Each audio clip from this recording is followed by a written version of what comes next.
warahmatullahi wabarakatuh. Waalaikumsalam warahmatullahi wabarakatuh. Alhamdulillahirrabbilalamin. Nabi nasta'in ala amrikin wadin. Salatu wassalamu ala asyrafil anbiya'i wal mursalin wa ala alihi wasahbihi ajma'in.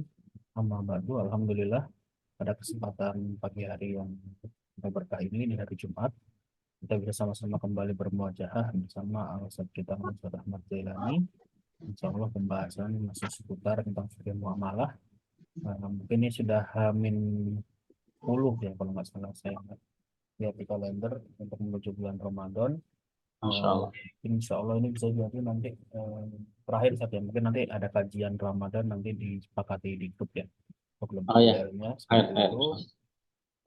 Dan ingin izin mengingatkan untuk donasi Palestina pekanan kita tetap ada dan berjalan ya teman-teman. Jadi silahkan untuk langsung transfer donasi ke rekening yang sudah ditentukan di grup kajian. Baik, tidak perlu berlama-lama lagi. Marilah kita buka kajian pada pagi hari ini dengan sama-sama membaca Al-Basmalah. Bismillahirrahmanirrahim. Bismillahirrahmanirrahim. Pada Ustaz Ahmad Jailani, waktu dapat kami persilahkan oleh Bapak Ustaz. Bismillahirrahmanirrahim. Assalamualaikum warahmatullahi wabarakatuh. Waalaikumsalam warahmatullahi wabarakatuh. Alhamdulillahirabbil alamin wassalatu wassalamu ala asrofil anbiya'i wal mursalin wa imamil muttaqin wa ala alihi wa ashabihi ajma'in. Allahumma inni a'udzu bika an adilla aw dhalla aw azila aw uzalla aw adlima aw zalama aw ajhala bujala alayya. Rabbi israh li sadri wa yassir li amri wahlul 'uqdatam min lisani yafqahu qawli. Shadaqallahul adzim. Khairal kiram, ahibba, ikhwani wa akhwati rahimakumullah. Alhamdulillah, pagi yang cukup mendung di Bogor ya, insyaallah kita melanjutkan kajian kita di kitab Al-Tuju' Al-Mu'assirah wal Qadimah, dijual beli apa namanya, jual beli tradisional ya dan konvensional. Ya. Dijual beli yang tradisional yang lama dan juga Al-Mu'assirah yang kontemporer yang ditulis oleh Syekh Yusuf As-Sabatin rahimahullah taala. Semoga Allah memberikan keberkahan ilmu ini kepada beliau sebagai pahala jariah insyaallah. Hari ini kita akan melanjutkan di bab yang kelima, yaitu tentang jual beli yang mengandung riba, judi, dan penipuan. Jadi ada 3 poin di sini. Poin penting bahwa jual beli itu kadang bersinggungan dengan riba, ya, bersinggungan dengan judi, dan bersinggungan dengan penipuan. Nah, yang dimaksud dengan yang pertama, jual beli yang mengandung riba, ini bisa mengandung makna dua ya. Jual beli yang mengandung riba atau jual beli yang mengandung sesuatu yang mirip riba. Ada dua hal ya. Jadi jual beli yang mengandung riba, yang kedua adalah jual beli yang mengandung sesuatu yang mirip riba. Ya, bukan riba tapi mirip riba. Nah, nanti kita akan bahas bagaimana hukumnya. Dan sebelum kita berbicara jauh tentang jual beli yang mengandung riba, tentu saya akan mereview kembali tentang apa itu riba. Bahwa riba ini adalah secara bahasa artinya ziyadah atau tambahan. Di setiap apapun ada tambahan, baik berupa kompensasi ataupun harta, maka bisa dikategorikan sebagai riba. Ya. Secara bahasa itu artinya ziyadah. Nah, riba sendiri dalam Al-Quran itu disebutkan sebagai sesuatu yang haram, yang hukumnya haram, dan Allah Subhanahu wa Ta'ala melarang tegas. Ya, riba ini baik kadarnya sedikit ataupun banyak. Jadi tidak tepat kalau ada yang mengatakan riba itu boleh kalau sedikit, yang tidak boleh itu kalau banyak. Ya, dia hanya melihat hadis, hanya melihat Al-Quran yang apa namanya ad-afan mudha'af. Jadi kata dia, selama tidak ad-afan mudha'afa, selama tidak berlipat-lipat maka boleh hukum. Nah, ini yang dijadikan sebagai dalil ya bagi orang-orang yang tetap aktif di dunia riba. Padahal dalam Al-Quran sudah sangat jelas sekali bahwa riba itu baik sedikit ataupun banyak itu hukumnya haram. Ya. Sebagaimana firman Allah dalam surat Al-Baqarah ayat 275, A'udzubillahi minasyaitonir rajim. Alladzina ya'kuluna riba la yaqumuna illa kama yaqumul ladzi yatakhabbathu asyaitanu minal mas. Dzalika bi annahum qalu innamal bai'u mithlu riba wa ahallallahu al-bai'a wa harrama riba Faman ja'ahu mau'izatun min rabbih fantaha falahu ma salafa wa amruhu ilallah. Wa man 'ada faulaika ashabun nari hum fiha khalidun. Sadaqallah. Jadi orang-orang yang yakulun riba, orang-orang yang memakan harta riba, atau yakulun di sini yakhudu ya, yang mengambil harta riba. Ya, jadi tidak hanya harta yang berkaitan dengan apa yang kita makan, bukan, atau apa yang kita minum, tidak. Ya, apa yang kita gunakan, apa yang kita ambil, ya, dari harta riba itu semua. Jadi semua hal yang tercakup dengan riba, apakah itu yang memakannya, apakah yang menggunakannya, mengambilnya, memanfaatkannya, menyimpannya juga termasuk ya'kuluna riba. Ya, ya'kuluna yani ya'khuduna riba. Ya. Nah, orang-orang yang seperti itu la yaqumuna illa kama yaqumul ladzi yatakhabbatu syaitanu minal mas. Dia tidak dapat berdiri tegak, ya, yaqumuna illa kecuali seperti berdirinya orang-orang yang kerasukan setan, ya. Kenapa minal mas? Karena tekanan daripada penyakit gila. Nah, orang-orang yang sudah berkecimpung dengan dunia riba, mungkin awalnya itu bahagia, tapi nanti ujungnya itu dia menderita. Tidak sedikit orang yang stres karena memang riba. Misalkan cicilan yang tidak kunjung selesai, ya kan? Kemudian tagihan debt collector, kemudian pusing dengan cicilan yang lain-lain dan sebagainya. Dan dia itu ditipu sebenarnya. Kenapa? Ketika seseorang itu mengambil harta riba, ya misalkan leasing, ya membeli kendaraan dengan cara leasing, itu kan sebenarnya ketika kita mencicil, mencicil itu berarti kita sedang mencicil yang pertama yang dibayar itu bunganya dulu, baru kemudian pokoknya. Jadi menggunakan teori piramida terbalik. Nah, jadi pokoknya itu besar di ujung, kecil di awal, tapi bunganya besar di awal, kecil di akhir. Jadi pinter, ya. Ketika kita semangat, ketika orang itu masih semangat mencicil, ya sedang mencicil bunganya, untungnya yang diambil duluan. Ya, ketika sudah lemes, nah baru tuh, ya ketika dia bilang, lah, saya apa namanya, nggak lanjut lagi cicilnya, ya institusi itu udah untung duluan. Sedangkan kita harus menomboki hutang kita yang masih besar, hutang pokoknya. Udah saya bayar pokoknya aja dah misalkan. Ya sudah, pokoknya itulah sebenarnya yang besar masih besar di belakang. Nah, gimana tidak stres? Ya, gimana tidak stres? Turun kemudian keberkahan harta yang dia makan, yang dia gunakan untuk keluarganya, untuk istrinya, untuk anak-anaknya dan sebagainya. Ya, makanya orang yang memakan harta riba itu seperti orang yang kerasukan setan. Sempoyongannya tidak bisa berdiri dengan tegak. Dzalika biannahum qalu, kenapa? Karena mereka itu ya berpendapat innamal bai'u mithlu riba. Karena jual beli itu sama dengan riba. Ya, persis seperti keadaan zaman sekarang. Ketika orang-orang itu kita nasihatin, kamu jangan beli kredit ini, leasing, itu kan riba. Enggak riba. Ini kan sama sama aja jual beli, bedanya. Kalau ini jual belinya jual beli kredit, kalau yang punya uang jual beli cash. Nah, jadi mereka tuh menganggap, masyarakat sekarang menganggap ya jual beli apa, beli rumah secara dengan leasing atau dengan KPR, ya itu adalah jual beli seperti biasanya, sama dengan jual beli. Bedanya kalau jual beli itu cash kata dia, kalau ini ya kredit aja, ini sama-sama jual beli, padahal itu beda, ya padahal itu beda. Makanya Allah menegaskan bahwa beda antara riba dengan jual beli.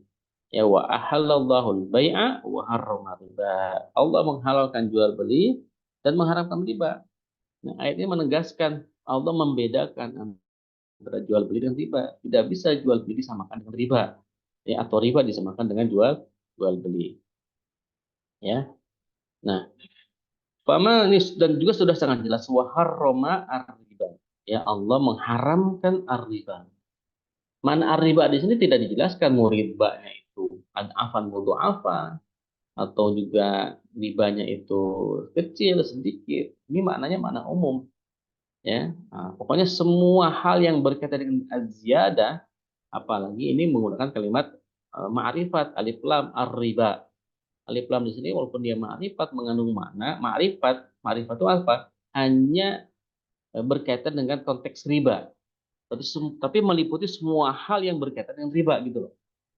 Nah, jadi ma'rifat ini menegasikan sesuatu yang bukan riba. Seperti jual beli itu bukan riba, tidak masuk dalam riba. Tapi maknanya adalah bahwa kalimat ar-riba di sini semua hal yang berkaitan dengan hanya riba saja. Ma'rifatnya itu tuh hanya riba saja. Tapi semua yang berkaitan dengan riba itu masuk di situ. Semuanya, mau sedikit, mau banyak, ya, mau niatnya ikhlas, mau niatnya tidak ikhlas, misalkan ya. Pokoknya udah termasuk riba, haram. Ya, kalau udah masuk riba, hukumnya haram. Muharram. Nah, jadi kalau belajar bahasa Arab, orang sudah mafhum ini. Oh, berarti semua hal yang berkaitan dengan riba, apapun itu, atau benda-benda yang mengandung harta riba, itu masuk dalam kategori riba di sini. Dan semua jenis riba, mau jadi riba nasiah, ya, kemudian riba fadl dan seterusnya, itu termasuk ke dalam. Pokoknya semua, ya, itu adalah haram hukumnya. Faman jauh mau'idhatu min rabbih, maka barang siapa yang mendapatkan, ya, mau'idhah, nasihat atau larangan dari Tuhannya, fantaha lahu, ya, eh, maka baginya diambil dulu, ya, larangan itu. Maksudnya dia berhenti untuk melakukan riba tersebut ketika sudah mendapatkan peringatan dari Allah Subhanahu wa taala melalui nabinya. Masalafa wa amruhu ilallah. Ya, apa yang sudah diambilnya yang dulu dan urusannya itu dikembalikan kepada Allah. Jadi kalau sudah ada yang sudah diambil harta ribanya, sudah tobat saja. Ya, tobat saja. Ya, kenapa? Karena harta kepemilikan apa? Harta riba itu tidak boleh dimiliki. Ya, dia harus dikembalikan kepada pemiliknya yang diketahui. Nah, ini maksud susah ini. Harta riba itu disimpan dosa, dikasih ke orang juga dosa. Kemudian apalagi kita belanjakan, kita gunakan juga makin dosa. Nah, makanya harta riba itu seperti tidak punya kepemilikan. Ya, berhenti aja udah, harta ribanya sudah dikembalikan saja ke pemiliknya yang mengeluarkan uang riba tersebut, ya. Kemudian waman ada faulai ika ashabuna. Maka siapa saja yang mengulangi kembali, sudah ada nasihat dari orang-orang tentang riba, sudah ada peringatan tentang riba, dia malah balik lagi. Ya, ketika hijrahnya dia niatnya salah memang. Ya, hijrahnya dia itu dari aktivitas riba untuk menjadi lebih kaya, karena banyak cerita orang-orang ketika hijrah lebih kaya katanya. Ya, nah, dia diuji sama Allah ketika dia keluar dari aktivitas riba, malah dia gak kaya-kaya, malah miskin, malah melarat, ya kan? Malah dia pontang-panting, kesusahan mencari rezeki dan seterusnya. Kemudian dia stres. Dari situ kemudian dia kembali ke memakan harta riba dan dia kembali kaya lagi. Nah, itu berarti tidak lulus ujian. Ya, memang ujian orang hijrah itu kan gak segampang segampang apa yang dilihat, gitu ya. Perlu ada proses memang. Itulah Allah ingin menguji sejauh mana dia niat dia berhijrah, apakah memang karena Allah atau ila mahajara ilaihi, atau hanya sebatas apa yang dia inginkan saja, ya. Kemudian Allah Subhanahu wa taala berfirman dalam surat Al-Baqarah, masih ayat 278 sampai 279, ya. Ya ayyuhalladzina amanu taqullaha wa dharu ma baqiya min riba in kuntum mu'minin. Fa in lam taf'alu fa'dhanu biharbin minallahi wa rasulih. Wa in tubtum falakum ru'usu amwalikum wa la tazlimuna wa la tudlamun. Wahai orang-orang yang beriman, bertakwalah kalian kepada Allah dan tinggalkanlah ma baqiya min riba, sisa riba. Berarti orang yang sudah hijrah dan sebelumnya dia memakan harta riba. Maka wadaru ma baik baqiyan min riba. Tinggalkan semua yang bersisa dari harta riba. In kuntum mu'minin, jika kalian orang-orang yang beriman. Fa ilam taf'alu, jika kalian tidak melakukan itu, meninggalkan sisa riba, ya, fa'lamu atau fa'danu, maka ketahuilah, ya, bahwa mereka telah mengizinkan siapa? Biharbin minallahi, dapat mengizinkan apa, diperangi Allah dan Rasulnya. Ya, balik ya, satu-satunya aktivitas dosa, ya, satu-satunya maksiat yang Allah sendiri memaklumkan perang itu riba. Tidak ada dosa yang lain di mana Allah memaklumkan riba, memaklumkan perang terhadap orang-orang yang memakan harta riba maksudnya. Dan tidak hanya Allah yang memaklumkan, Allah pun mengajak Rasulnya, ya. Allah dan Rasulnya memerangi orang-orang yang memakan harta riba. Ini saking dahsyatnya dosa riba, dan saking dahsyatnya efek atau akibat yang akan terjadi ketika orang-orang mengambil harta. Ya, seperti sekarang misalkan akibatnya kan banyak. Ya, banyak orang yang macet. Macet itu kan karena riba. Ya, dulu orang yang beli kendaraan kan hanya orang-orang yang mampu saja. Ya, sisanya naik kendaraan umum, ya kan? Tapi karena orang bisa beli kendaraan dengan harga murah, karena nyicil kredit itu, ada semua orang bisa punya mobil, bisa punya motor, makin macet. Kan begitu. Berangkat haji juga ngantri sampai 20 tahun. Ya, kenapa? Karena memang orang pakai riba gitu. Dengan dana talangan haji itu. Sehingga orang itu bisa berangkat haji, bisa berangkat umroh, ya kan? Dengan dana talangan. Nanti bayarnya belakangan ke bank, dicicil. Kan begitu. Dengan harga yang lebih daripada setoran haji atau umroh kita. Nah ini juga sama gitu. Karena orang yang beginilah kemudian menyebabkan antrian haji itu panjang. Ya, padahal kalau dulu masih diberlakukan kalau dulu yang berangkat tuh yang punya uang. Karena memang syariatnya kan mas tatok siapa yang mampu gitu. Ilaikum sabila bagi kalian yang bisa berjalan ke sana. Ya, tidak diwajibkan untuk semua, yang wajib untuk yang mampu. Artinya apa? Yang punya harta saat itu juga. Zaman nenek Al-Fakir dulu orang mau berangkat haji itu tahun tahun ini daftar, besok udah berangkat. Gitu. Tahun besoknya udah berangkat. Jadi yang punya harta aja yang bisa berangkat. Yang tidak punya uangnya cukup dengan ibadah lain. Ya, atau berusaha nabung dulu tuh bisa berangkat. Sekarang itu kan tidak. Ya. Sekarang tuh kuotanya itu kan sampai panjang gitu. Nah, jadi apa namanya? Ya semuanya karena kita sering memacet, kemudian juga asuransi dan sebagainya itu kan jadi karena riba jadinya. Ini akibat yang disebabkan karena riba. Ya. Nah, Allah perangi orang-orang yang memakan harta kita. Ya, kemudian wa in tubtum falakum ru'usu amwalikum. Jika kalian bertobat, maka bagi kalian apa? Pokok harta kalian. Jadi kita ambil ru'usu amwalikum, pokoknya saja. Ya, la tadlimuna wa la tuzlamun. Tidak menganiaya dan juga tidak pula saling dianiaya, dizalimi. Harus adil berarti ya. Nah, gambaran real riba sebenarnya adalah kelebihan harta yang diambil oleh pemungut riba. Ini sebenarnya merupakan eksploitasi terhadap tenaga manusia. Kenapa disebut eksploitasi?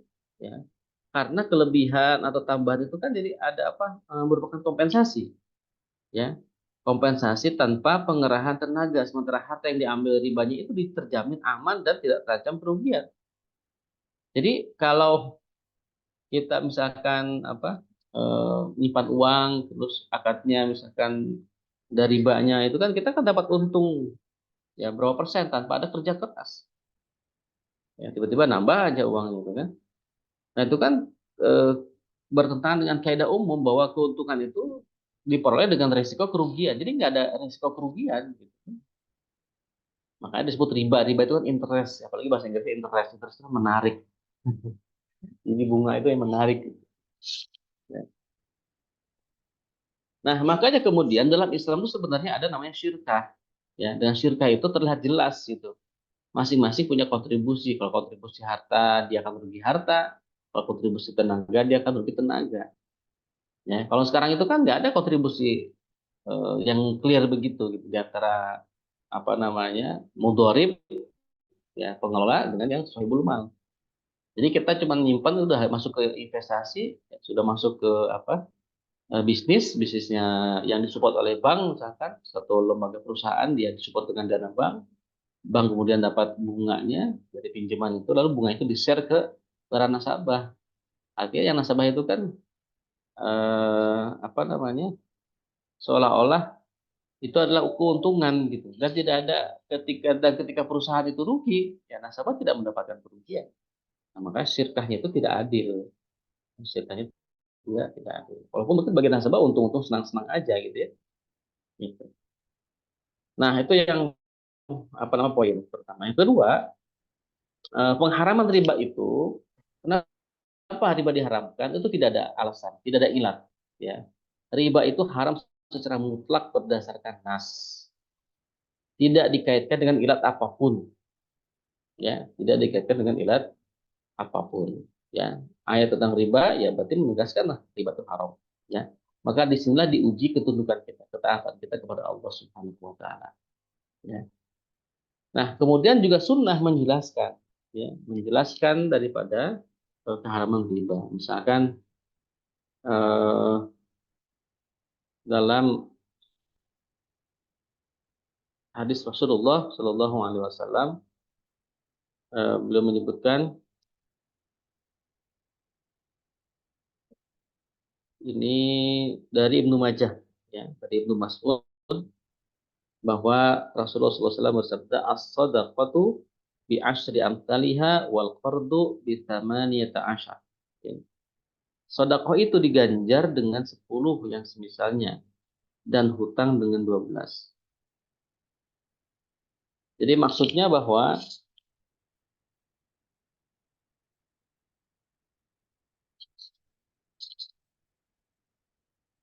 riba riba ini, ya, ada namanya, nanti dijelaskan di belakang, riba yang berkaitan dengan hutang atau adain, ya. Ada juga riba yang berkaitan dengan al-qard, ya. Tidak ada qard, ada dain, itu di belakangnya insyaallah. Nah, mamin muslim yukridul muslima bi fardin maratain illa kana ka sadaqatin marrah. Ya. Ya, tidaklah seorang muslim menghutangi muslim yang lain sebanyak 2 kali kecuali seperti sedekah 1 kali. Nah, ini memang kelebihan daripada kita menghutangi. Nah, oh ya, poin ketiga ini, riba itu ya bukan berarti kemudian menegasikan hutang. Maksudnya mengharamkan orang yang melakukan hutang piutang. Ya, selama uang yang dihutanginya itu sama persis dengan yang dikembalikan, maka itu tidak termasuk riba. Karena ada sebagian orang yang mengharamkan hutang piutang, ya, padahal hutang piutang itu tidak haram, hukumnya mubah, bahkan ada yang mengatakan itu bagian daripada sedekah. Ya, menghutangi sahabat sendiri, meminjam hutang misalnya, teman kita yang sedang kebutuhan, itu sedekah, walaupun niatnya hutang yang harus dikembalikan. Nah, di situ hutang itu tidak sama dengan riba, ya, tidak sama dengan riba. Jadi orang itu berhutang 5 juta, dikembalikan 5 juta, tidak ada ribanya di situ. Ya, gitu. Walaupun dikembalikannya nyicil, misalkan 5 juta dibagi berapa bulan, tapi tetap yang penting nominal totalnya tetap 5 juta. Ya, tidak kemudian menjadikan itu sebagai aktivitas riba. Kemudian riba dan pertukaran. Ya. Nah, pertukaran uang atau sorof itu kan menukarkan harta dengan harta lain. Bisa berupa emas dan perak, ya, baik dari jenis yang sama ataupun dari dua jenis yang berbeda, baik sepadan ataupun saling berlebih. Nah, pertukaran itu hanya ada di dalam jual beli, ya. Dan riba itu bisa aja ada pada jual beli, juga ada pada hutang, juga ada pada salam. Nah, jadi riba itu bisa di 3 tempat tuh. Jual beli, bisa di dalam hutang piutang, dan juga dalam jual beli yang modelnya salam. Ya. Nah, kalau jual beli jelas, ya, Allah menghalalkan jual beli, wa ahalallahu bai'a wa harrama riba. Ya, maka hadis Rasul mengatakan al bai'ani bi khiyari malam yatafarraqa. Penjual dan pembeli tidak memiliki hak biar selama belum berpisah. Ini jawab udah clear insyaallah, ya. Hutang piutang juga sudah clear insyaallah. Nah, salam ini penyerahan barang secara kontan dengan kompensasi barang lain, ya, dengan karakteristik yang dijamin sampai tempo tertentu. Nah, salam juga bisa disebut dengan salaf, ya. Nah, salam ini memang dia bagian daripada jenis jual beli, ya. Bedanya apa? Kalau salam itu kan kita bayar duluan, barangnya belum datang. Ya, jadi kita dihutangi barang.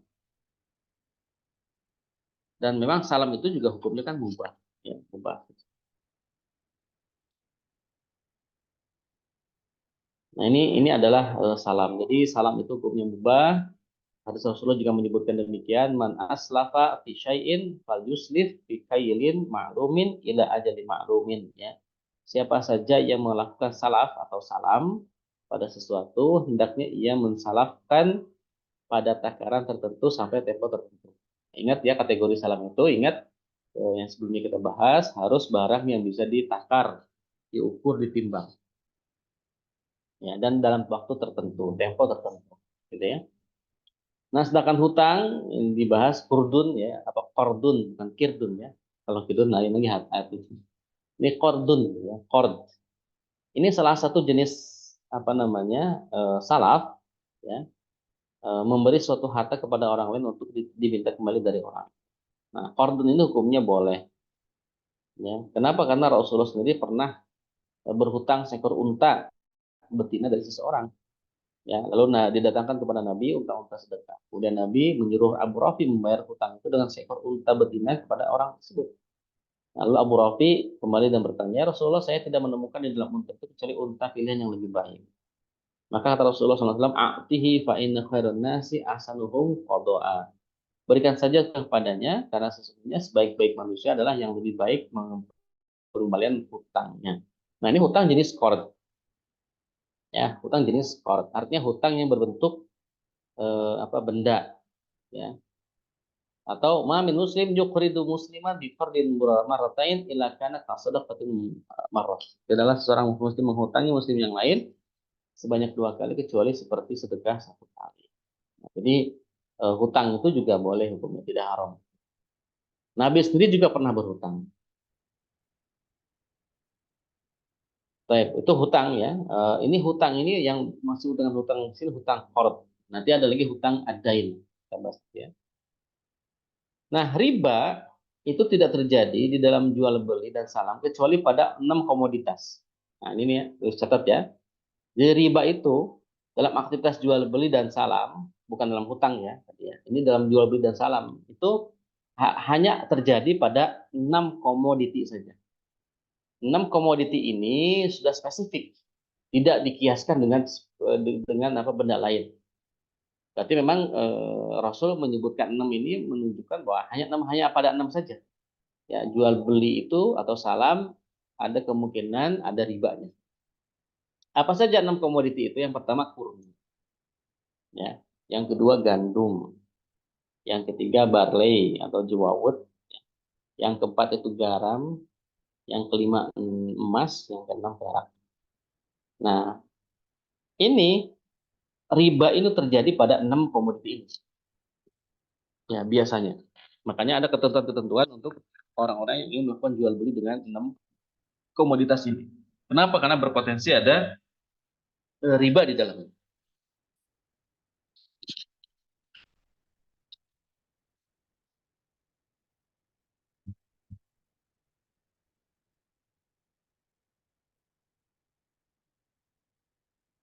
Nah, riba yang terjadi pada 6 barang tadi itu memang disepakati oleh ijma sahabat. Ya, dan juga Rasulullah SAW pernah bersabda, "Ad-dahabu bid-dahabi mithlan bimithlin." Ya, emas ya. Wal fiddatu bil fiddati mithlan bimithlin, perak. Wat tamru bit tamri mithlan bimithlin, kurma. Wal buru bil buri mithlan bimithlin, ini gandum.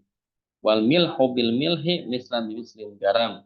Wasyairu bisyairi mislan bimislin, ini apa tadi jawawut jabarnya mislan bimislin. Paman zada au izdada faqad arba.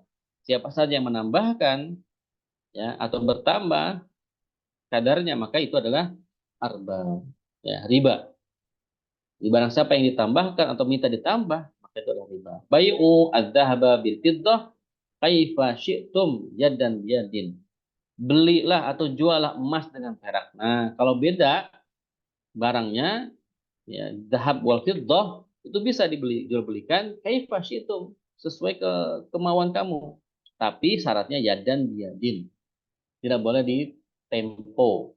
Makanya beli emas itu sama perak nggak boleh dicicil, harus yadan biyadin, cash. Ya nggak bisa cicil cicil emasnya itu ya. Nah, kan ada program menabung emas, itu ada ribanya itu kalau nyicil jual beli emas itu, atau membeli emas dengan harga nyicil itu ada riba itu. Ya, kenapa riba? Ya, karena emas itu kan harganya fluktuatif. Emas hari ini bisa berbeda dengan emas besok, ya. Nah, tapi kalau harga cicilannya itu terus, ya itu tidak bisa, ya. Ada ribanya, di kelebihannya itu nanti ada riba. Baik, itu tidak boleh.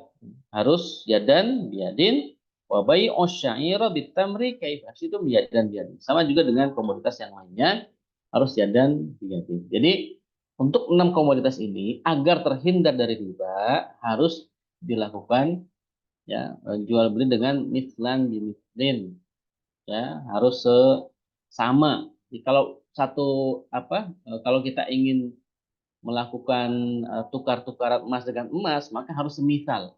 Kadarnya, takarannya, gramnya itu harus semisal. Kenapa kalau tidak semisal, beda beda karat saja itu ada ribanya. Begitupun juga perak dengan perak. Begitupun kurma dengan kurma. Ya, kalau kita mau barteran kurma ini, nah itu harus semisal. Ya, kalau mau semisal ya begitu harus, kalau mau semisal ya bukan berarti harus semisal apa. Kalau mau semisal harus sama persis, tidak boleh beda. Gitu. Garam juga sama. Makanya untuk 6 komoditas ini tidak boleh kita minjam gitu ya. Nah, kalau minjam tuh balikinnya harus sama persis. Minjam garam dong. Kan kadang-kadang ibu-ibu rumah tangga itu sama tetangganya, "Duh, lagi bikin nasi goreng, misalkan kurang garam. Minjam garam dong." Ah, bahasanya mending jangan minjam, minta aja nih. Ya, minta. Kenapa? Karena kalau minjam itu harus dikembalikan sama persis. Dan itu susah.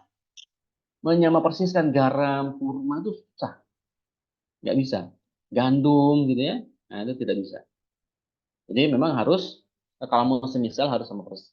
Nah, amannya itu barter dengan yang berbeda macamnya, seperti yang disampaikan oleh Nabi. Ya, bai'u dzahaba bil fiddah. Jual emas dengan nilai perak. Nah, itu aman. Lebih aman begitu. Ya, misalkan membeli kurma dengan garam misalkan. Ya tinggal disepakati aja berapa kurmanya, berapa kilo, garamnya berapa kilo. Itu lebih aman. Ya. Kalau mau misalkan jual beli emas atau perak, atau kita membeli emas dengan uang rupiah itu lebih aman, ya karena berbeda jenis, ya berbeda jenis. Nah, tapi ada syarat yang ketiga, apa tuh? Ya, dan biyadin, harus hari itu juga, harus satu majelis, ya harus satu majelis. Makanya barang jual beli emas perak itu harus satu majelis, di situ juga, dan dibayar cash, langsung, ada barang, ada uang. Baik, nah jadi ijma sahabat dan hadis Nabi tersebut menyatakan benda tertentu yang di dalamnya ada riba dan tidak ada di dalam benda lainnya. Nah, sesuatu yang di dalamnya berlaku riba, maka berlaku kaidah al-aslu fil asyai ibahah malam yarid dalilu ala tahrim. Ya. Hukum asal benda adalah mubah selama tidak ada dalil yang mengharamkannya. Nah, berarti barang 6 barang ini ada dalil mengharamkannya. Apa itu tadi? Riba. Ya. Dan tidak ada selain 6 ini yang, selain benda ini ya yang 6 disebutkan dalam hadis ada disebutkan. Artinya riba tidak berlaku pada selain dari 6 komoditas. Ya seperti apa namanya beras itu tidak ada ribanya. Apa namanya gula itu tidak ada ribanya. Ini yang disebutkan spesifik nama-namanya jenis. Ya. Nah, adapun penetapan ilat pada keenam barang tersebut tidak dinyatakan di dalam nas sehingga tidak ada ilat tentangnya. Itu. Jadi tidak ada, tidak bisa kita misalkan kiaskan, oh emas itu berarti mata uang, tidak bisa juga. Itu spesifik emas saja. Atau kita kiaskan misalkan gandum dengan beras, nggak bisa. Itu dia spesifik gandum. Kalau beras nggak apa-apa, dia bukan benda ribawi. Yang riba itu gandum. Atau garam dengan gula, kan garam disebutin satu maksudnya garam termasuk gula juga atau termasuk sasa juga misalnya. Atau petsin apa namanya penambah rasa misalkan nggak bisa, itu sudah spesifik gandum, garam, dan seterusnya tadi ya. Jadi tidak ada kias, tidak ada analogi yang bisa kita terapkan pada hadis ini ya.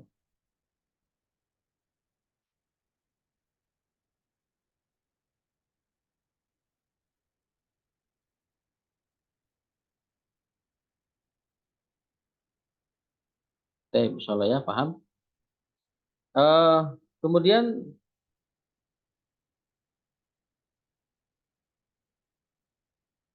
kita sebentar lewat-lewat ini pembahasan tambahan saja berkaitan masalah kaidah ilat ya, tidak perlu saya pikir ini berkaitan dengan pembahasan usul fikih ya, nanti malah pusing.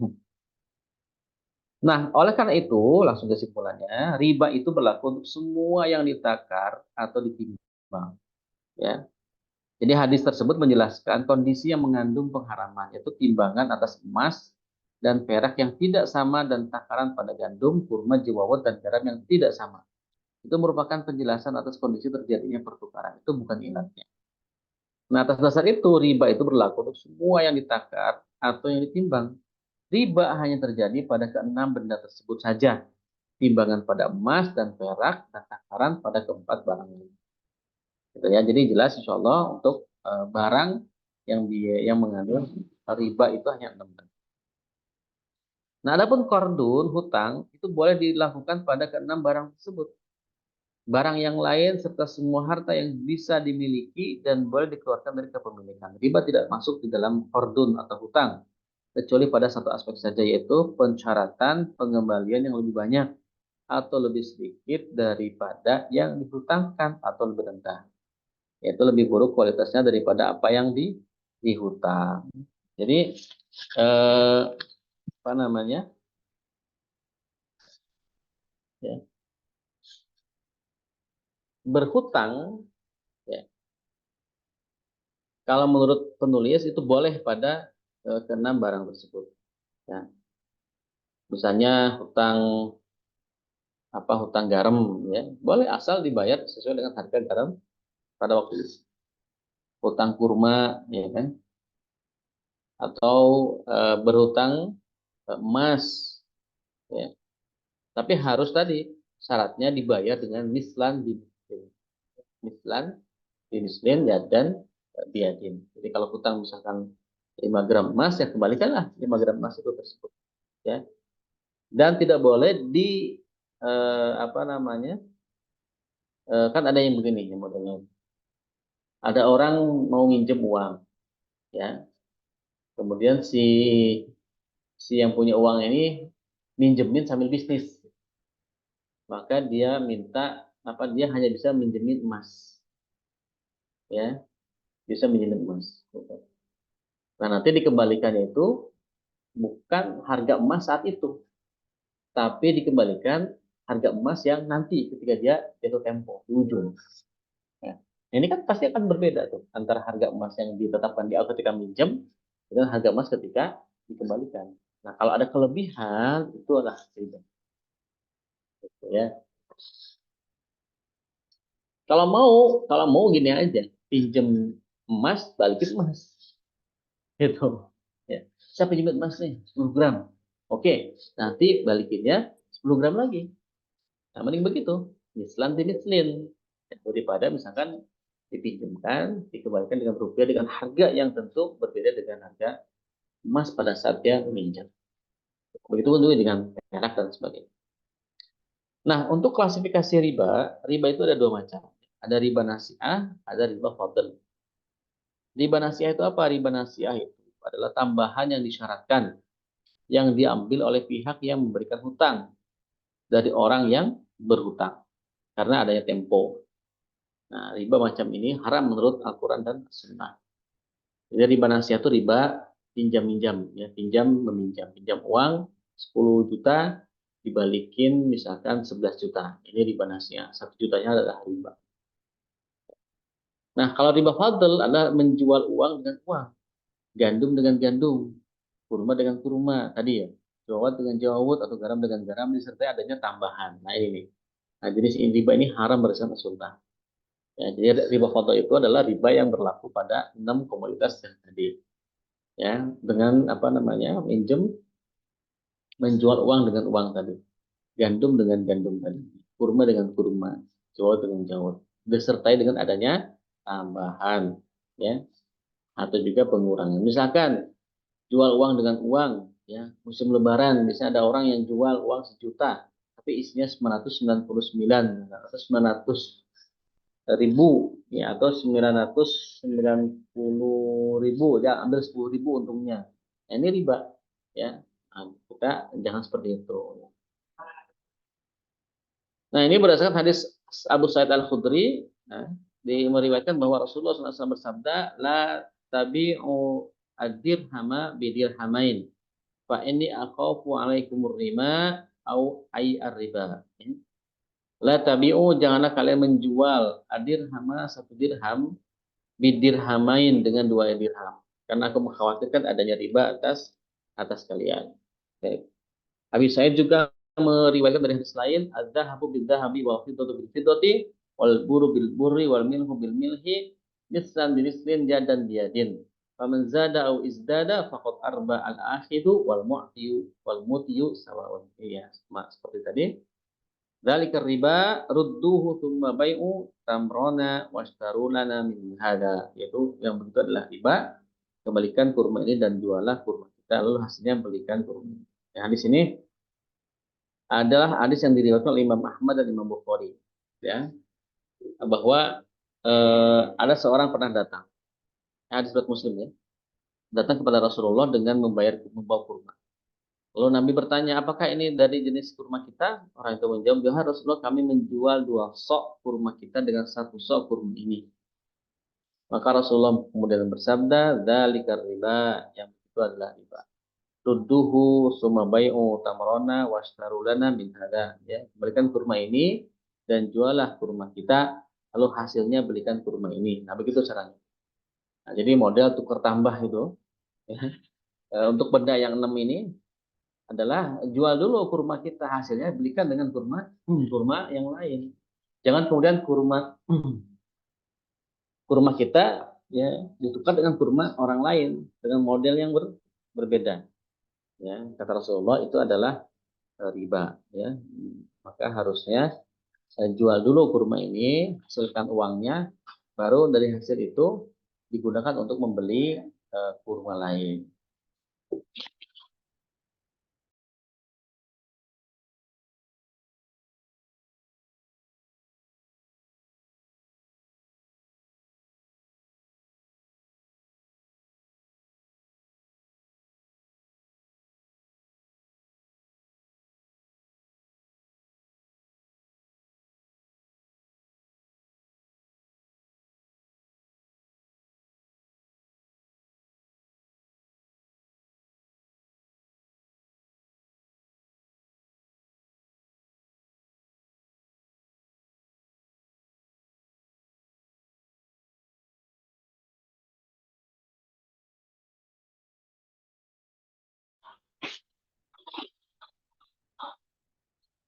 Baik,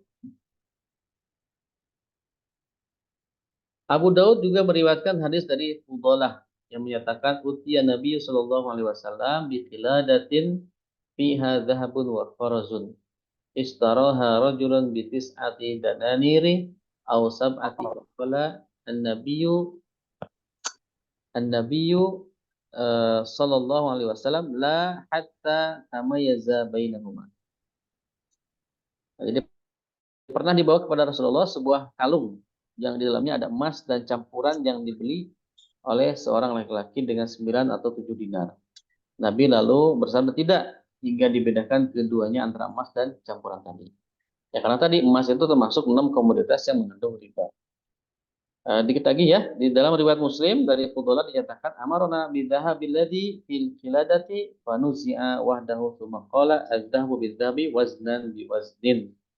Ya, bahwa Rasul memerintahkan kami terkait dengan emas yang ada pada untayan kalung itu dipisahkan dulu, copot. Ya, emas dengan emas harus sama timbangan. Nah ini ya, jadi untuk barang-barang yang 6 komoditas ini memang harus hati-hati ya.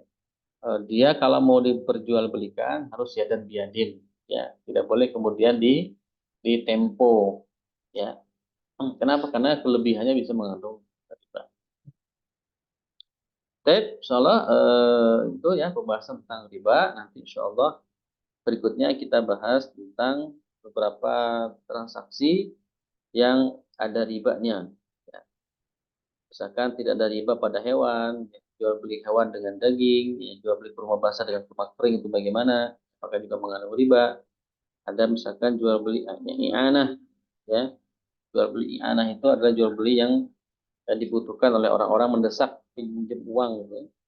Kemudian bursa internasional, bursa lokal, ya, jenis-jenis bursa yang potensi di dalamnya bisa jadi ada ribanya. Jadi kita bahas insya Allah di pekan depan atau mungkin kesempatan lain jika pada pekan depan sudah masuk di bulan Ramadan dan kita mungkin ada kajian lain selain kitab ini. Wallahu a'lam. Barakallahu. Nah, tafadhol jika antum ada yang mau ditanyakan atau didiskusikan, insya Allah jika bisa aku jawab, kalau kita tunda untuk jawaban. Tafadhol.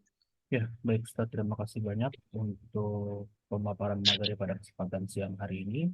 Di sini sudah ada 2 pertanyaan. Yang pertama dari Bu Ani dulu, silakan para pendengar sekalian. Bismillahirrahmanirrahim. Assalamualaikum warahmatullahi wabarakatuh. Waalaikumsalam. Ustadz mau nanya, ini ada apa namanya contoh gitu, contoh kasus ada temen itu dia beli motor gitu ya. Nah motornya itu dia apa kan ada penawaran ini kalau mau beli apa namanya tunai segini harganya. Nah kalau mau beli nggak tunai segini harganya gitu kan. Nah dia pilih yang harga tunai gitu. Tapi dia bilang ya udah tapi aku nyicilnya sampai 12 bulan ya meskipun harganya segitu. Nah, akhirnya eh, sepakatlah gitu. Nah ternyata setelah 12 bulan itu dia nggak ini apa namanya gagal gitu, nggak bisa sampai 12 bulan gitu, malah lebih gitu sampai apa nunggak itu sampai 6 bulanan apa setahun setengah lah gitu nggak terpenuhi dari harga dia tunanya itu. Nah terus si teman saya ini dia bilang gini, ya udah gini aja deh daripada saya juga nggak enak gitu. Apa di ini aja harganya dihitung ulang aja lagi gitu. Jadi kayak seolah-olah itu diolah, hitung ulang lagi biar apa namanya dia nggak enak gitu kan harusnya dia waktu itu udah selesai cash tapi ternyata nggak bisa gitu. Jadi maunya diolah dihitung apa kayak cicil gitu lah, sur gitu. Dengan perhitungan mungkin yang berbeda. Itu gimana ya Ustadz kalau kayak gitu itu masuk riba apa gimana? Ya, baik. Eh, Berarti ini kan barang ini kan ada dua harga ya, harga cash dan harga kredit ya. Iya, Harga yang disepakati harga yang cash ya awalnya ya, iya, harga cash. Tapi kemudian dia menjanjikan harga cash ini dibayar sampai 12 bulan ya. betul. Ternyata meleset gitu ya. Iya, Meleset tidak dibayar sesuai dengan janji atau kesepakatan. Nah, iya, kemudian beliau menawarkan untuk dihitung ulang dengan harga kredit gitu kan ya. iya. Baik. Nah, sebenarnya kalau kita menggunakan hadis al-aqdu al inda syurutihim itu bisa. Yang penting keduanya ridho. Itu tidak termasuk riba karena barangnya itu kan ada dan apa namanya keduanya ridho dan disepakati dengan kesepakatan yang baru. Gitu. Hmm, Artinya itu harga yang berlaku adalah harga yang baru. Kalau misalkan si pembeli mengatakan, nggak apa-apa harga lama aja, antum mau nambah berapa lama lagi untuk lunasin ya, boleh itu juga bisa, dan itu boleh hmm, ya. Atau ya sudah deh kalau memang antum maunya gitu ya sudah kita sepakati ya harga baru karena antum misalkan nggak beres selama 12 bulan ini kita tambah berapa lama lagi nih maksimal ya tambah 6 bulan deh misalkan jadi 1 tahun setengah misalkan dengan harga yang disepakati baru ya tidak apa-apa artinya kan itu ada indah syurutihim ya jadi kita apa akad itu kan tergantung keriduan daripada kedua belah pihak selama memang akad itu tidak mengandung riba dan itu tidak ada ribanya karena akad yang disepakati itulah yang menjadi yang berlaku gitu. Kalau cash ya berarti harusnya yang awal ya tinggal kebijakan si pembelinya saja nggak usah nggak apa-apa harga yang lama aja tapi antum kita sampai berapa lama lagi nih misalnya oh enak dah lama lagi deh misalkan apa pada harganya lebih misalkan kita sepakati aja kata ya sudah artinya kan itu sama dengan akad di awal kan ada pilihan pilihan mau cash harga sekian mau kredit sekian nah, harga yang disepakati itu yang berlaku sampai sampai selesai nah cuman di situ tidak boleh ada denda tidak boleh ada kalau bahasanya itu apa namanya penambahan lain dari harga yang sudah disepakati apakah itu yang cash ataupun yang kredit nah, kalau fakir itu tidak apa-apa bu Allah jadi itu apa namanya bukan riba ya Ustadz tuh kalau kayak gitu tuh kan soalnya kan ini apa namanya kalau saya mikirnya hak harga di awal itu kan mengikat sampai akhir gitu.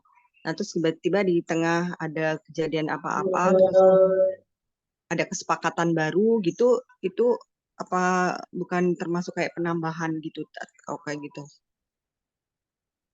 Nah, iya, soalnya kan barangnya itu apa namanya? eh harga itu kan harga yang disepakati. Harga yang disepakati. Kalau riba itu kan memang juga harga yang disepakati juga. Tapi dari awal sudah ada perjanjian gitu bahwa kalau Anda misalkan jatuh tempo, maka ada kelebihan harga sekian. Ya, jika Anda misalkan jatuh tempo dari pembayaran, maka kelebihannya sekian. Itu kan berarti di awal sudah itu apa namanya? Jatuh tempo itu ada kelebihan yang ditempelkan kepada harga pokok. Nah, kalau kasusnya yang tadi Bu Ani jelaskan, itu kan berarti ada reakad, ada pengulangan akad baru. Nah, yang ada reakad, akad yang lama berarti sudah tidak berlaku, ya kan, sudah bubar, ya sudah dianggap tidak mengakomodir, kemudian dibuat akad baru. Ya, akad baru itu berarti kan uang yang sudah masuk itu, ya berapa jumlahnya, yang sudah bayar itu kemudian diakadkan baru deh, diakadkan baru dengan model tadi misalkan. Nah, itu boleh-boleh saja. Gitu. Nah, sehingga si pembeli juga dia akan merasa kewajibannya memang harus bayar, si pembeli juga merasa tidak dirugikan dengan molor-molornya itu. Nah, jadi ada kata kuncinya sebenarnya di reakadnya tadi, ada perubahan akad. Ya, kalau yang riba itu kan tidak ada perubahan akad di tengah-tengah, di awal itu udah clear itu. Ada penambahan sekian sekian sekian, bahkan ada pangkat denda ataukah misalkan harga cashnya misalkan sekian, kemudian akan ada nyicil, kemudian ada tambahan bunganya sekian berapa persen, gitu kan? Dan itu juga kadang fluktuatif, gitu kan, tidak statis tambahan-tambahannya itu. Jadi di sisi itunya sih, kalau betul. Saya pikir kalau boleh ikolah itu kalau barangnya beda gitu, tapi kalau barangnya sama, apakah nggak itu gitu? Saya pikirnya kalau namanya ikolah itu harus barang beda gitu, Tat. Tapi ternyata barang sama juga bisa ya, Tat ya, untuk di ikolah di reakat lagi gitu. Iya. Ya. Coba nanti saya coba ini ya dari pendapat lain. Khawatir nanti memang ada yang berbeda pendapat. Nanti kita share di grup. Sekarang Tat, Syukuran Bu Ani. hati-hati soalnya kalau kayak Iya gitu. betul harus hati-hati. Ya, sekarang Tat, Assalamualaikum. Nah, Salam. Ya, Ustaz, nih ada pertanyaan lagi dari Mbak Esti. Ustaz, bicara riba, bicara haram. Misal kita tahu orang itu penghasilannya haram, cuman orang itu ada kewajiban transaksi dengan kita, dan kita sudah tahu kalau yang akan membayarkan itu dari hasil haram, lalu sikap kita bagaimana Ustaz? Sebagai orang yang menerima hasil dari transaksi tersebut. ya. Ini saya ngutip pendapatnya Syekh Atta bin Burustah tentang hal ini. Untuk yang menyebabkan haram itu sebenarnya kan akadnya, bukan uangnya. Jadi uangnya itu ya tetap mubah-mubah saja, itu kan benda. Yang menyebabkan dia itu melakukan haram itu akadnya, perbuatan bukan bendanya. Perbuatan dialah yang kemudian melakukan transaksi haram, ya. Dan kita tahu bahwa dia itu adalah orang yang melakukan aktivitas keharaman tadi, ya. Apakah dia misalkan seorang bankir misalkan ya, atau dia seorang perampok ya, misalnya begitu ya, atau dia penjual homer gitu kan, atau penjual yang memang itu haram gitu. Kita tahu persis orang itu gitu ya. Nah, itu akad dia dengan pihak-pihak yang di sana. Nah, sedangkan akad dia dengan kita itu kan akad jual beli. Ya, akad jual beli ini ya selama syarat sahnya terpenuhi, rukunnya terpenuhi, maka itu halal-halal saja. Ya, kita halal karena dia punya kewajiban untuk membayar apa yang kita jual kepada dia. Ya kan? Kan tidak bisa juga misalnya kita jual jual apa namanya? Jual nasi bakar kemudian wah ada nih penjahat datang ya kan. Saya tahu dia orangnya makan harta riba. Terus dia beli nasi bakar kita tolong tidak bisa Mas. Anda pelaku haram kan tidak bisa begitu. Ya, yang penting bahwa akad kita dengan itu sah. Gitu. Barangnya halal, kemudian transaksinya akadnya halal, insya Allah halal uangnya. Gitu. Nah, jadi sama persis seperti apakah istri dan anak ketika mendapatkan nafkah dari suami yang bekerja haram itu menjadi haram. Kan begitu ya. Nah, tadi kaidahnya yang berlakukan keharaman itu bukan istri atau si anak, tapi suami dia yang melakukan keharaman ke sana. Sedangkan harta dia untuk menafkahi keluarga itu suatu kewajiban, itu terima aja, itu harta halal. Karena akad dia dengan kita itu adalah akad yang halal, ya kan? Akad yang halal, ya betul, akad yang halal betul. Karena kan di situ akadnya ya nafkah, kewajiban, dan kita gunakan untuk hal-hal yang halal, misalkan kita gunakan untuk bayar sekolah anak-anak, kita gunakan untuk membeli makanan yang dimakan bareng-bareng untuk buka puasa, beli baju untuk lebaran dan sebagainya. Itu adalah halal, aktivitas halal. Gitu. Walaupun misalkan si suami itu belum bekerja di tempat-tempat yang haram, ya tinggal bagaimana keluarga itu menasehatinya saja gitu sebenarnya. Nah, walaupun pandangan Syekh ini kemudian ditutup dengan kalimat begini, secara hukum dia adalah halal, tetapi secara apa namanya kehati-hatian, nah, ini babul warok, babnya bab warok. Untuk kehati-hatian ikhtiyat, maka alangkah baiknya kita minta dari orang itu harta yang halal. Itu misalkan ya, misalkan suami istrinya sama anaknya, Bi tolong ini udah Sapi nggak bisa, udah saya pokoknya kita pengen yang harta halal misalkan dari mana terserah, yang penting bukan di pekerjaan itu misalkan. Nah bisa begitu silakan kalau mau, ya walaupun hukum yang tadi juga halal saja. Nah tapi bab bab kewaroannya itulah di situ, ya bab kewaroannya itu adalah di situ modelnya. Nah, ini saya mengambil pendapat dari Syekh Abu bin Abi Rustah terkait dengan masalah masalah ini. Oke, mau sholat. Kemudian satu lagi ya, Iya, Ustaz, silakan. zaman sekarang ini kan kalau nggak pakai orang dalam mencari kerja susah ya. Nah sekarang banyak banget yang pakai calo atau yayasan yang harus bayar di awal agar dimudahkan diterima eh, kerja. Ya. Nah ini secara hukum positif ini bisa menyalahi undang-undangnya. Secara positif ya. Ini apakah punya pengalaman memang ada orang yang ingin masuk ke kampus kemudian dia lewat jalur orang dalam. Jadi bayar berapa puluh juta agar dia lolos diterima di fakultas kedokteran. Nah ini kriminal ini, ya. Karena termasuk dalam kategori eh, apa namanya suap, ya, menyuap. Nah ini juga sama, ya ini juga sama. Kita membayar orang tertentu yang punya jabatan, ya, atau punya kedudukan di apa namanya di institusi tertentu agar kita bisa diterima kerja, maka yang termasuk dalam kategori riswah. Riswah itu berarti menyogok, ya arrosi wal murtasi finnar, orang yang menyogok dan orang yang menerima sogokan itu adalah di dalam neraka, gitu ya. Nah kalau susah sebenarnya kan banyak pekerjaan yang memang tidak perlu pakai orang dalam, dengan bayar-bayar begitu udah kita alamiah saja, ya cari pekerjaan yang memang tidak modal begini masih banyak kok insya Allah. Susah itu kan dalam perspektif kita biasanya susah harus pakai orang dalam, enggak juga gitu. Ada juga orang-orang yang melamar alamiah seperti biasa, kemudian perusahaan itu atau institusi itu kemudian menerima dengan apa namanya dengan ya normal gitu. Itu biasa, itu ada kok, masih ada ya. Tidak kemudian sulit yang dibayangkan bahwa harus pakai orang dalam atau nggak terima, ya tidak bisa gitu. Ada ya. Yang modelnya itu ya tidak pakai orang dalam.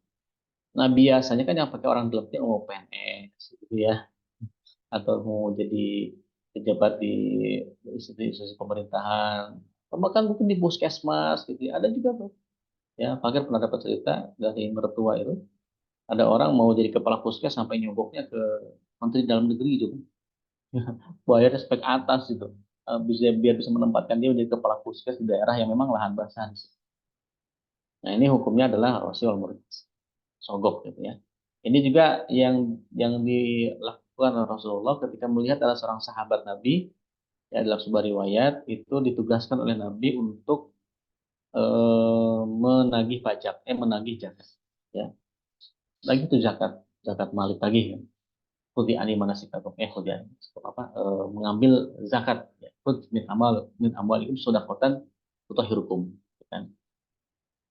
Nah, ketika lapor kepada Nabi, tugasnya selesai, lapor tuh sahabat ini. Ya Rasulullah, alhamdulillah ini sudah saya tagihkan zakat-zakatnya. Ini adalah hak Baitul Mal nih, zakatnya sudah dikumpulkan. Dan ini ada sebagian dari mereka yang memberiku hadiah. Nabi langsung marah gitu. Ya. Apakah dengan kamu duduk-duduk di rumah, kamu bisa dapat hadiah itu? Ya kan? Diam tuh nggak bisa. Jadi kamu tuh dapat hadiah. Kenapa? Karena kamu ini pejabat negara, orang dalam, ordal. Makanya kamu dapat hadiah. Coba kalau kamu nggak jadi pejabat negara, duduk di rumah aja, dapat nggak ada? Datang nggak ada. Ya nggak datang. Ya orang tuh ngasih hadiah ke kamu karena kamu punya posisi. Itu tidak boleh, itu hukumnya haram. Nah, artinya menerima hadiah saja bagi seorang pejabat itu tidak boleh, berarti orang yang memberikan hadiah tersebut juga tidak boleh, hukumnya haram. Ya, ini namanya Rasul Murtas. Wallahu a'lam. Baik, terima kasih Ustaz atas jawaban yang diberikan. Mungkin sudah cukup ya bersama dengan dua pertanyaan. Akhirnya sampai juga kita di penghujung dari kesempatan siang hari ini. Mari kita tutup kajian pada siang hari ini dengan sama-sama membaca Alhamdulillah. Alhamdulillahirabbil alamin. Dan membaca doa kafaratul majelis. Subhanakallahumma wa bihamdika, asyhadu an la ilaha illa anta, astaghfiruka wa atubu ilaik.